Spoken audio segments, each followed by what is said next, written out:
Belmek mekanizatua gara, serieko lanetan espezializatuta gare, eta bi linea mekaniza dugu. Bat dekoletaia izango zana, diametro 75ko neurritaraino, eta bestia moztutako piezatik hasiko ginen lantzen. Hori beti serieko lanetan. Belmek 2000 urtean sortu zen, 2019an egin hor transizio bat, langileok enpresako partaidetzak edo hartzen.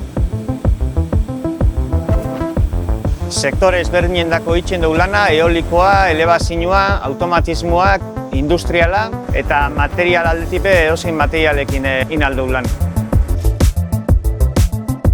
Saiatzen ga balore pixka dauken piezak mekanizatzen, makinak aukera hori emuten dozkuelako, eta urtetzen dien pieza alik eta operazio gehien eukitza beti hobeto.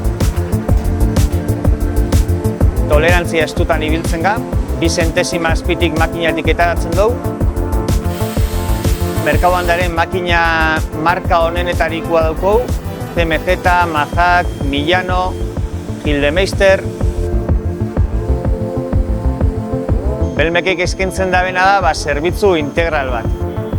Pieza bezeroei entregatzen jau bukatu eta berakola nahi badau behintzat.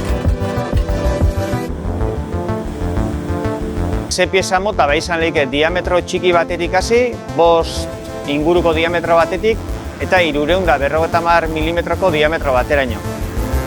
Berdina luzeerekin, pieza laburretatik hasi eta oso eje luzietaraino bebai. Plantillian zati handi bat bazkide da momentutik, konpromiso hori ikusten da, eta horre flexibilidad asko emuten dau, gauzak aurrera ateratzeko.